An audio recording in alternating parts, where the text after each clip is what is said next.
Hello, welcome to the Real Internet Come Forth YouTube channel. My name is Antoinette Smith and I am your author. Remember to get your books, people. Some of them are on sale at Barnes & Noble, Amazon, Google, Apple iTunes, Walmart.com, Target.com, Books A Million, Kobo, Indigo, and Tell.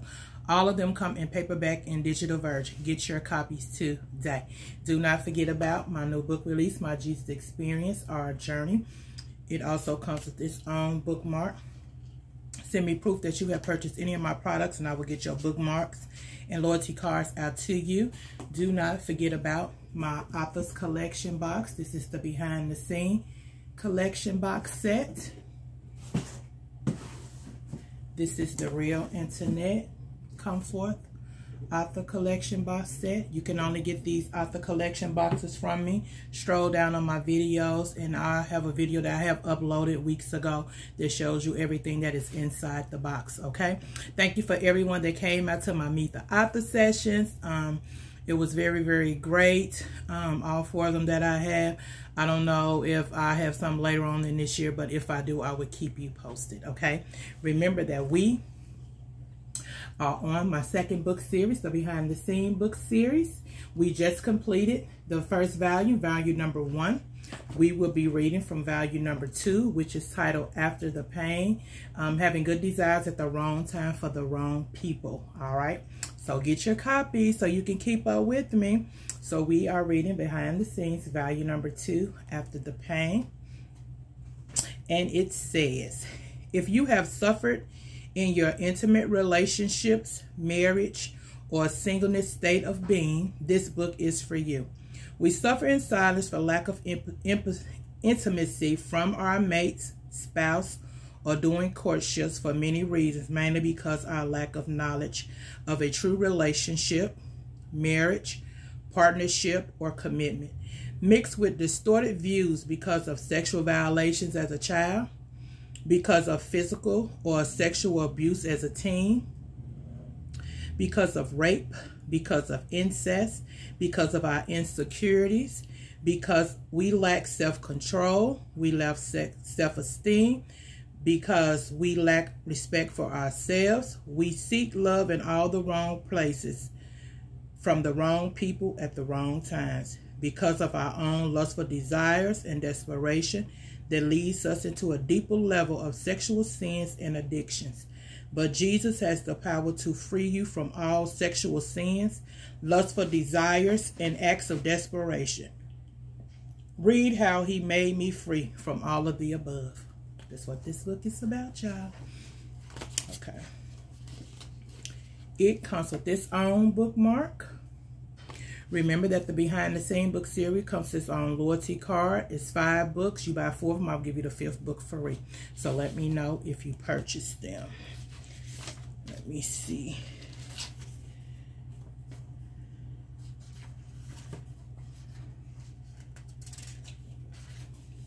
So the preface says, after the pain, my relationship with men, the dangers of having good desires at the wrong time for the wrong people. This book deals with my relationship with men from ages 5 to 41, where my molestation began and how my perception of men was distorted. I will walk you through all my mental, physical, and emotional effects of my encounters with men. Excuse me. The dangers I lived in throughout my life until Jesus freed me from the stain of all of my abusers and even from myself. We are truly our worst enemy. No one has to do anything to us from the outside for us to destroy ourselves. I will prove it to you in this book. There are many dangers I endured because of my perception of the male species. I walk you through my mental and emotional journey as I sought out to seek love, revenge, acceptance, answers, security, peace, and happiness in all the wrong places, in all the wrong ways, at the wrong times, from the wrong people.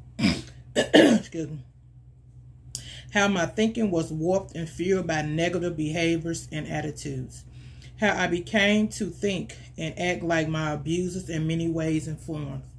How I disregarded men's feelings altogether to get what I wanted, when I wanted it. How I used many forms of manipulation, trickery, and deception to satisfy my flesh. Nothing or no one was off limits when it came to fulfilling my sexual desires, the lust of my eyes, and the burning in my flesh for more. The flesh was and is never satisfied. I will show you how far we go. I will show you how far we will go to feed our desires that will lead us to an early grave. This was the behind-the-scenes battle I fought and faced daily that no one knew about. Each year and age brought about more corruption to my flesh. It continued to grow year after year until Jesus freed and delivered me from me. I would describe my desires as a snowball rolling down Mount Everest. With each roll, the snowball gets bigger and bigger until it reaches the bottom. Now you know that Mount Everest elevation is 29,029 miles from the ground. I accumulate a lot of snow, sexual sins, before it hit the bottom, traveling at a speed of light. Sit back, relax, and enjoy more of the truths of my past life in the flesh. Hold on. Okay.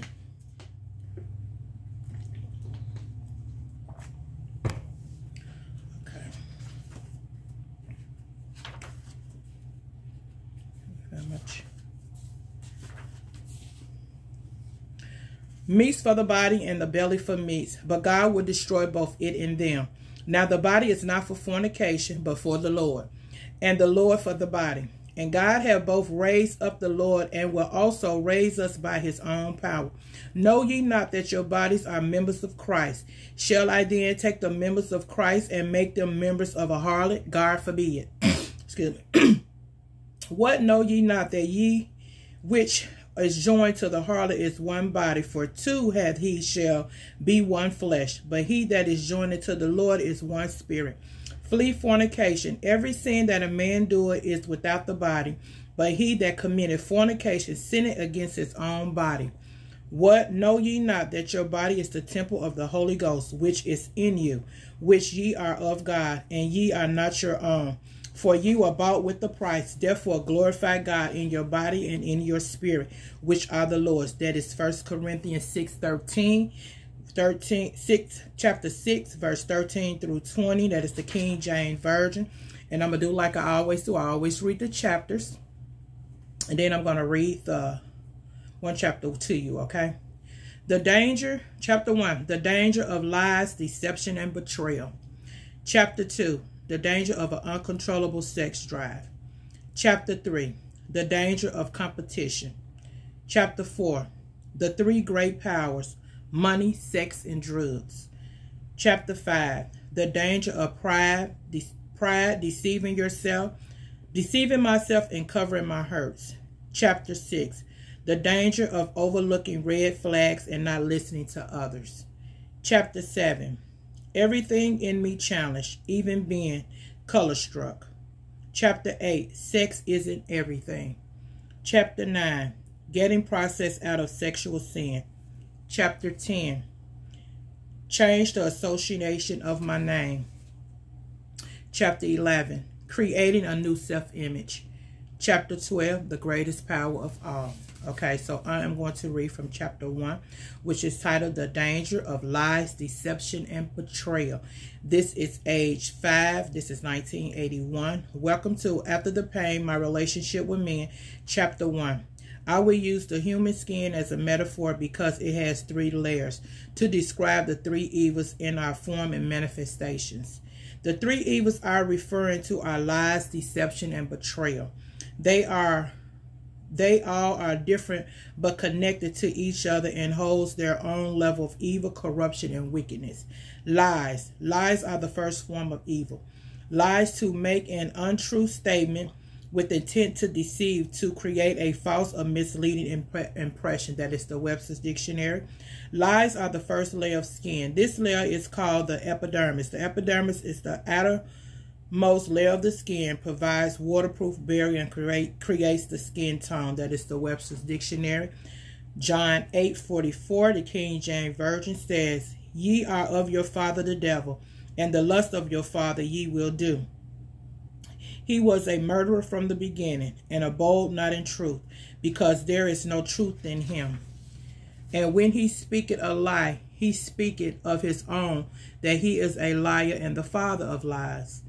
This is my take on lies. Anyone can tell a lie, and you believe it, but mainly a stranger. Strangers can tell you lies, and you never see or hear from them again. And most of the time you will move past a lie because it is considered surface hurt. The top of the skin lies hurt but don't have a root. It's a planted seed. It's a seed planted for the two other forms of evil to come in. They only take root if you repeatedly hear the same lie. Not saying that people you know don't lie to you, but I'm describing my beginning from evil on lies in this chapter. Deception. Deception is the second level of evil known as corruption. Deception is an act of causing someone to attempt to accept the truth or validate what is false or invalid. An act of deceiving, trick, fool, guile, spurious pretense. That is the Webster Dictionary. Deception would be the second layer of skin. This layer is called the dermis beneath the epidermis, which contains tough connective tissues, hair follicles, and sweat glands. The Webster Dictionary. So we see that the dermis is a much tougher than the epidermis, but it's connected as with some added substance. Once you have been exposed to lies and carry that hurt, the next level of hurt pierces deeper into your mind. Now the perception is that you can only be deceived by someone you know personally or have had some form of connection to. Genesis 1:13, the King James Version says, "And the Lord God said unto the woman, What is it that thou hast done? And the woman said, The serpent beguiled me, and I did eat." We see the scripture that Eve knew the serpent and was in contact or conversation with him for some length of time to talk in detail. You can only be deceived by people that you are in close contact with or have some level of trust.